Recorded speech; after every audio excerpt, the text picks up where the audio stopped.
Bismillahirrahmanirrahim. Assalamu alaikum everyone. Today we will start chapter number 7, Organization and Management of Business Studies, IGCSE and O Levels. This is the complete chapter explanation, so be with me till the last of the video. If you are new to the channel, please subscribe my channel for the updates. Let's start.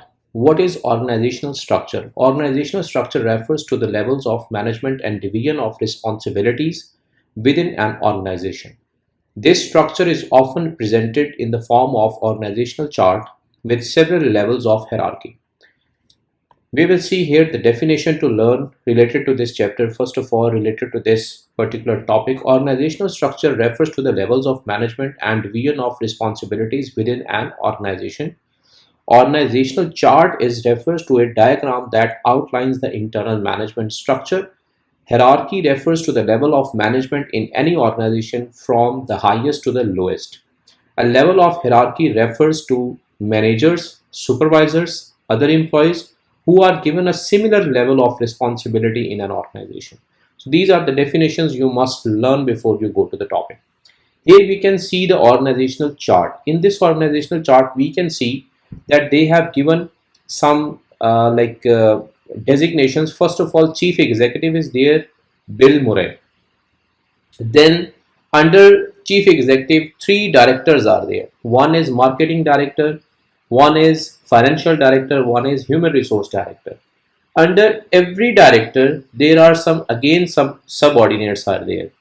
Under marketing director, there is store manager, purchasing manager, and under store manager, assistant store manager and shop worker is there. Purchasing manager don't have anyone. Financial director have one span of control subordinate, that is bookkeeper. Human resource director have one subordinate who is administration assistant. So in this way, you can say that span of control of chief executive is 3, span of control of marketing director is 2, span of control of financial director is 1, and human resource also 1. But span of control of store manager is 1, assistant store manager is 1. So in this way, chain of command, we can say only 1, 2, 3, 4, 5 chain of commands are there. So here chain of command is from higher to lower or lower to higher, and then span of control is that the people in this way, like the people in the horizontal way, like managing director, finance director, human resource director. This is the chart, how you will explain this chart. Now we will see advantages of organizational chart. What are the advantages of making this particular chart? The chart shows how everybody is linked together in the organization. As we can easily see, all employees are aware of which communication channel is used to reach them with messages and instructions. Every individual can see their own position in the organization. Employees can see who they should take orders from. And everyone is in a department, and this gives them a sense of belonging. So here everything is clear in this organizational chart. Everyone knows where to go, from where they should take orders, like they should follow the order of who. So bookkeeper, for example, will follow the order of financial director, and 3 of the directors, they will follow the orders from chief executive. Now, chain of command and span of control. Chain of command is the structure in an organization which allows instructions to be passed down from senior management to lower levels of management. And span of control is the number of subordinates working directly under a manager. For example, here we can see chain of command and span of control. Here in the first business A organizational chart, first one is green one is the first level, pink one is the second level, orange is the third level, purple is the fourth level. So we can see there are 4 levels. Okay, so it has longer chain of command, while green, orange and purple in the B organizational chart, we can see that they have shorter chain of command. But if you see that after the chief executive, the green one, the pink one is 2, but after in B, after green, there are 5, and again under orange there are 5 purple. So it means B has wider span of control and A has shorter span of control. Okay, while A has longer chain of command and B has shorter chain of command, because levels in B are low and wide range of subordinates in A is low. Here is the explanation of that diagram, that business A has tall structure and a long chain of command, while business B has a wider structure and short chain of command. As a result of these two different structures, the span of control, the number of subordinates working directly under a manager, is wider in business B than in business A. In business A, this number is 2, and in business B, its number is 5. Okay. There is therefore an important link between the span of control and the chain of command. The longer the chain of command, the taller will be the organizational structure and narrower the span of control. When the chain of command is short, the organization will have wider span of control. Explanation is very clear related to this particular picture. Now, advantages of shorter chain of command. Like here we are talking about B, because B has shorter chain of command. Communication is quick and more accurate. Top managers are less remote from the lower level of hierarchy, and span of control will be wider. Roles, responsibilities, and interrelationship between people in organization. First of all, we can say that directors are there. Who are directors? Directors are senior managers who lead a particular department or division of a business. Line managers, they have direct responsibility of people below them in the hierarchy of an organization. Supervisors are junior managers who have direct control over the employees below them in the organizational structure. Staff managers are specialists who provide support, information, and assistance to line managers. So I think all of these are very clear. The role and functions of management. All organizations, including businesses, have managers. Of course, they may not be called managers because different titles can be used: leader, director, head teacher, and so on. Whatever their title, the task of all the managers are very similar. Title could be different, but the tasks are similar, no matter what the organization is. If you are a student in a school or college, or if you are in full-time employment, the managers of your organization will at some time have to fulfill the following functions. What those functions are? First of all, the first function they need to do is planning. Planning for the future of organization involves setting aims. For example, the school will aim to increase its sixth form to over 200 students in 2 years' time. We should plan to increase sales of our new fruit juice range by 50% in 3 years. So these are the targets you are setting. You are planning for the future. If you are a manager, if you are a school principal or school manager, anything. Second task the manager should do is organizing. A manager cannot do everything. Tasks must be delegated to others in the organization. About delegation, we will study further. These people must have the resources to be able to do these tasks successfully. It is therefore the manager's responsibility to organize people and resources effectively. So, a manager should be well organized here. Third part is coordinating. Coordinating means bringing together. A manager may be very good at planning and organizing, but have failed to bring people in the organization together, like coordination between the employees. He cannot do that. This is a real danger with the functional form of organization. Different departments can be working away in own specialist area without making contact with people from other departments. So if your business is in business, different departments are there: finance department, marketing department, sales department, human resource department. So if they are not well connected, it is the duty of manager to connect them. So if they are not connected, then there is a problem. This function must possessed by the manager. Commanding. Many people think that this is all managers do. Think that this is all managers do. In fact, the task of the management is more concerned with guiding, leading, and supervising people than just telling them what to do. Although this may be important too, managers have to make sure that all supervisors and workers are keeping to targets and deadlines. So all of the conclusion of commanding is that managers, they should look for everything. Like they have a lot of things to do, but still, what supervisors, what employees are doing, they should keep eye on them. Then this is a controlling. This is a never-ending task of management. Managers must try to measure and evaluate the work of all individuals and groups to make sure that they are not on target, that they are on target, or they are not on target also. If there is, they are or they are not. There is a little point in planning and organizing if managers then fail to check that the original aim are being met.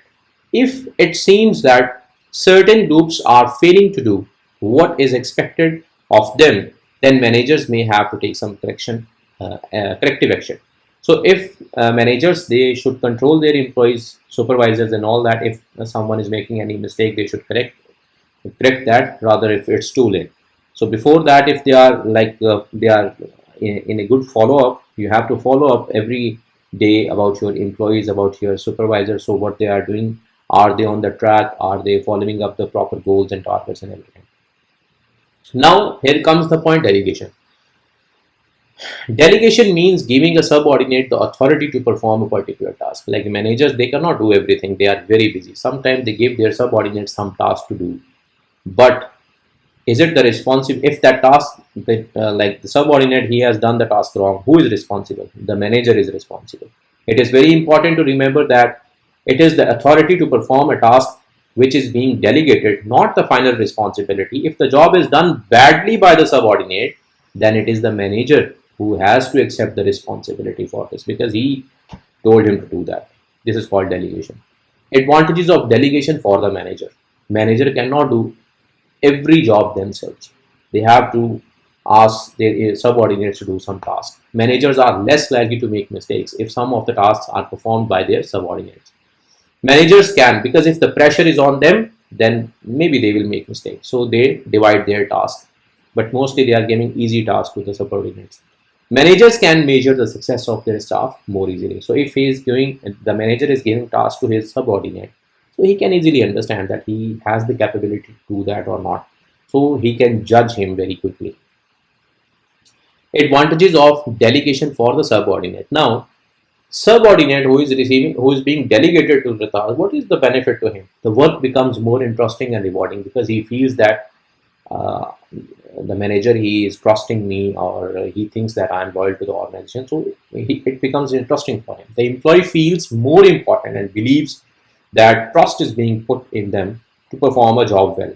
Delegation helps to train workers, and they can then make progress in the organization. It gives them career opportunities. So if the manager sees that this particular employee, I have given him the task, he has done very quickly and very efficiently, so the chances of his career in like his position can be increased, his promotion can be done.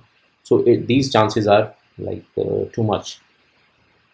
Why might a manager not delegate? Despite the advantages of delegation, there are some managers who are reluctant to delegate. Some may be afraid that the subordinate might fail and the manager wants to control everything by themselves. Also, there is a risk that the subordinate might do a better job than the manager. This would make the manager feel very insecure. So if some managers, they want to do their task by themselves, they don't want to give delegate their task to the subordinates, because they feel if they will do in a very better manner, in a very good efficient manner, so maybe the chief executive or the CEO of the company, he will fire me and he will make him the manager. So they are thinking like this. Why is it important to have a good manager?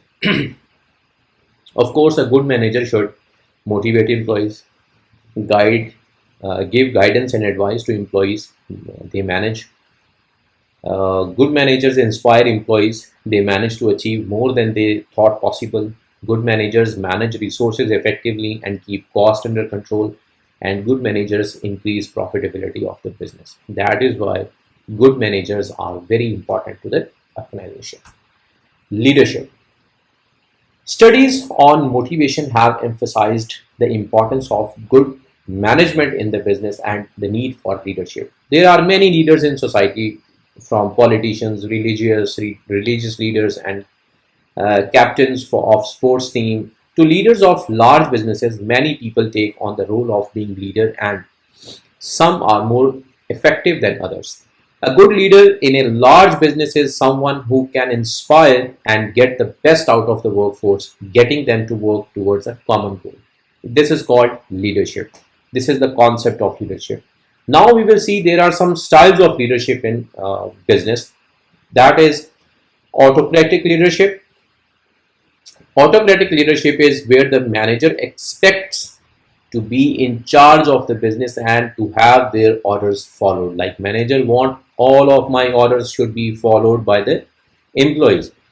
Potential advantage of this is quick decision making. For example, during a crisis, any decision he will take, it will be implemented. Potential disadvantages, no opportunity for employee input into key decision, which can be demotivating. So when employee will feel that they are not asking us anything, no opinion, nothing, so they are demotivated. Next is democratic leadership. Democratic leadership gets other employees involved in the decision making process. Possible advantages, better decisions could result from consulting with employees and using their experience and ideas, and as well as being a motivating factor. So if you in democratic managers, they involve their employees in the decision making. So sometimes, because the possible advantage is employees are working, they are producing the products, like processing the products, so they know better how to control cost, how to make the quality better, so they can give good decisions or good opinions to the managers that can be beneficial for the organization, and they will also feel motivated. Possible disadvantage of this could be unpopular decisions such as making workers redundant could not effectively be made using this style of leadership. So sometimes unpopular decisions, like wrong decisions, if the workers are giving, then they can become redundant. Next part is laissez-faire leadership. Laissez-faire leadership makes the broad objectives of the business known to employees, but then they are left to make their own decisions and organize their own work. Possible advantage of this is it encourages employees to show creativity and responsibility, and possible disadvantages unlikely to be appropriate in organization where consistent and clear decision making structure is needed. For example, in providing customer service. I think that was very clear. If you read, you understand everything. Employees now in trade unions. Trade union basically, employees generally share many of the same interests, such as improving their pay, having a pleasant environment in which to work, being treated fairly by their employer, being given proper training, and working in a safe environment. Forming a trade union is a way of helping employees to achieve improvements in these different aspects of their employment. A trade union is a type of pressure group. So trade union is a combination of people, combination of employees where their rights and duties are protected. Benefits of employee being union member. Now, if the employee is the member of trade union, what will be the benefit to him? First of all, strength in number when negotiated with employers. They are in big number. Many employees are there, so it's very easy for them to negotiate with the employer. Improve conditions of employment, for example, rates of pay, holiday, and hours of work. Improve environment where people work, for example, health and safety, noise, heating, everything. Improved benefits for members who are not working because they are sick, retired, or have been made redundant. Improved job satisfaction by encouraging training. So these are all the benefits being a union member to the employee. Now we will see disadvantages of employee being union member. What will be the disadvantage? It costs money to be a member. Like trade union, if they are protecting your rights, then you have to pay a sum of money to them. Then workers may be required to take industrial action even if they don't agree. So if like the trade union is asking you to take any action against the industry, any industry like protest and anything, so you have to agree because you are part of them. You cannot disagree. This is the possible disadvantage. So this is all about this chapter. If you have any question related to anything, you can comment on the video. We will answer you, inshallah. And if you are new to the channel, please subscribe my channel. It is just for you. It's a free source of education for you, and in a one shot you are having the entire picture of the chapter that is accurately from the business studies 0450 book of IGCSE and O levels. If you like the video, share it with your friends. Thank you very much. Stay blessed.